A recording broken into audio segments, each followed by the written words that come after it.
સરકારને સાંભળવું જ પડશે.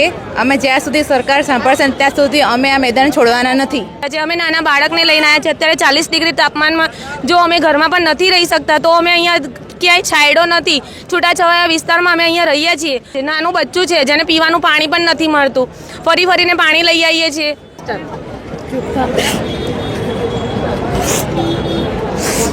26,000 પગારમાં અમને કોઈ પોસાતું નથી. નાનું બાળક લઈને અમારે આવવું પડે છે.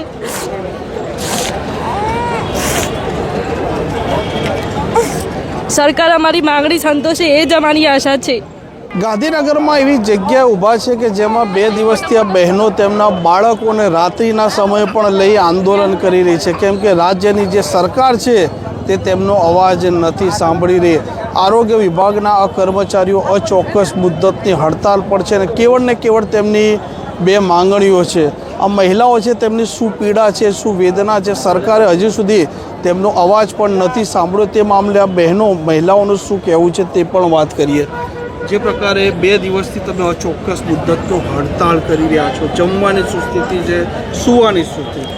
અહીંયા જમવાની કોઈ સ્થિતિ અમને સારી મળતી નથી. અમે અમારી જાતે જ પેમેન્ટ કરીને જમીએ છીએ. જ્યાં હોટલમાં જમવા જઈએ ત્યાં 200 થી 300 રૂપિયા એક ડીશનું જમવાનું મળે છે. અમે અમારા પરિવારને મૂકીને આવ્યા છે. વૃદ્ધ માતા પિતા છે, સાસુ સસરા છે, બાળકો છે, એમને મૂકીને આવ્યા છે. સરકાર અમારી મુખ્યત્વે 2 માંગણી સ્વીકારે એ જ અમારી ઈચ્છા છે અને જલ્દીથી જલ્દી સરકાર અમને ન્યાય આપે એ અમારી જલ્દીથી જલ્દી સરકાર અમને ન્યાય આપે એ જ અમારી ઈચ્છા છે. અમે નાના બાળકને લઈને આવ્યા છે. અત્યારે 40 ડિગ્રી તાપમાનમાં જો અમે ઘરમાં પણ નથી રહી શકતા તો અમે અહીંયા ક્યાંય છાંયડો નથી, છૂટાછવાયા વિસ્તારમાં અમે અહીંયા રહીએ છીએ. સરકારે જોવું જોઈએ અને અમને ન્યાય આપવો જોઈએ. અમારી મુખ્યત્વે માંગણી છે. નાનું બચ્ચું છે જેને પીવાનું પાણી પણ નથી મળતું. ફરીને પાણી લઈ આવીએ છીએ. ગમે ત્યાં બેસી રહીએ છીએ. પોલીસ અમારી સામે નિરીક્ષણ સામે જોયે રાખે છે, જાણે અમે કોઈ ગુનો કરી નાખ્યો હોય એવું લાગી રહ્યું છે. પોલીસ અમારી સામે જોવે તો અમને એવું લાગે છે કે અમે કોઈ ગુનેગાર તો નથી ને. આવું ના હોવું જોઈએ. સરકારે અમારી 2 માંગણીઓ સ્વીકારવી જોઈએ.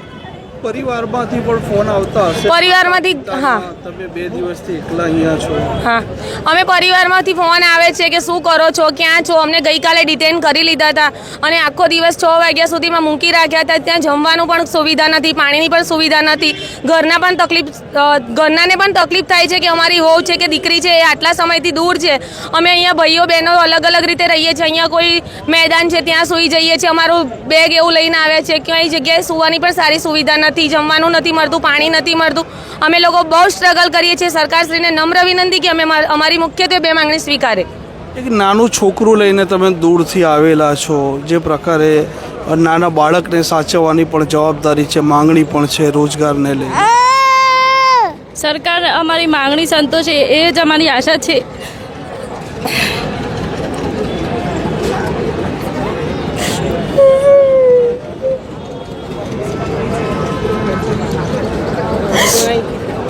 કરશો નહીં સિસ્ટર.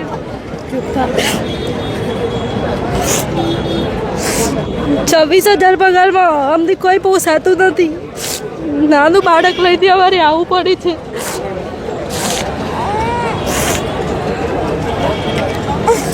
સરકાર અમારી માંગણી સંતોષે એ જ અમારી આશા છે. રાત્રે બાળકને કેવી રીતે સાચવો છો? સરકાર સામે વાત પણ નથી સાંભળતી. અહીંયા તો કોઈ સુવિધા જ પણ નથી, પણ બાળકને લઈને પણ આવવું પડે. જમવાની પણ સુવિધા નથી, રહેવાની પણ સુવિધા નથી, કોઈ સુવિધા નથી. શું કહેશો મામલે? સરકાર, આરોગ્ય મંત્રી તમારી વાત સાંભળી રહ્યા છે, શું કહેશો?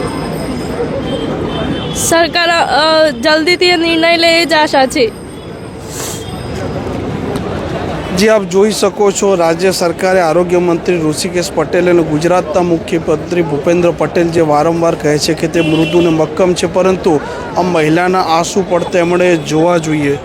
જે પ્રકારે દૂરથી આવ્યા છો, હજી સુધી સરકાર તમારી વાત પણ નથી સાંભળી રહી.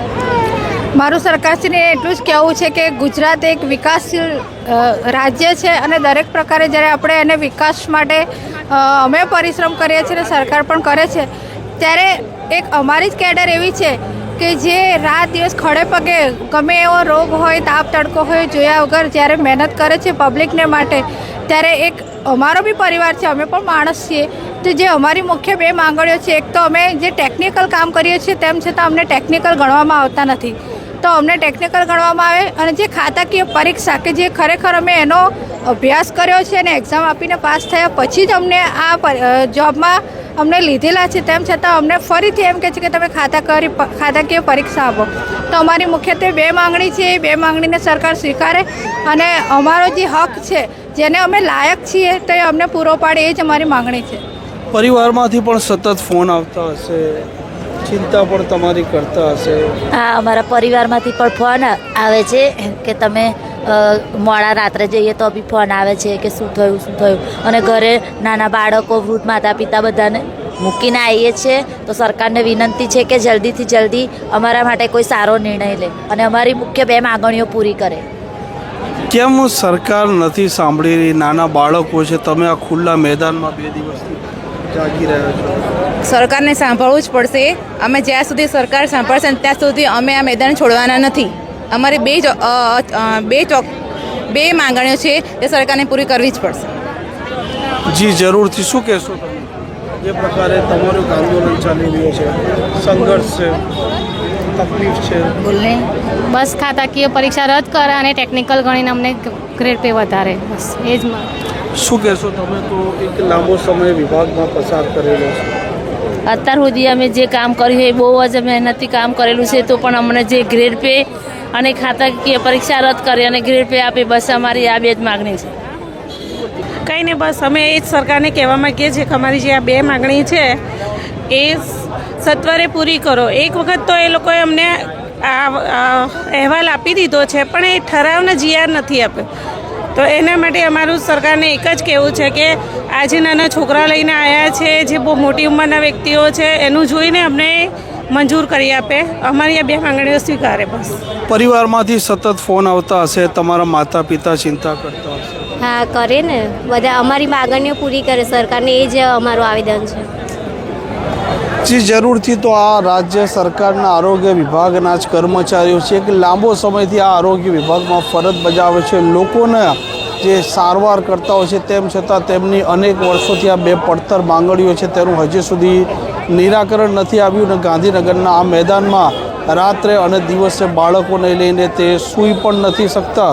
બાળકોની પણ ચિંતા છે, ઘરમાં રહેલા માતા પિતા પણ આ મહિલાઓ છે તેમની ચિંતા કરે છે. પરંતુ રાજ્ય સરકાર તરફથી આ મામલે હજી સુધી કોઈ પ્રતિક્રિયા ન આવતા તેમણે પણ એક નિર્ણય લીધો છે કે કોઈ પણ રીતે તે તેમના નિર્ણય પર અડગ છે. આ પ્રકારના સમાચાર અહેવાલ માટે નવજીવન ન્યૂઝ ચેનલ જોવાનું ભૂલતા નહીં. નમસ્કાર. વૈષ્ણવજન તો તેને કહીએ જે પીડ પરાય.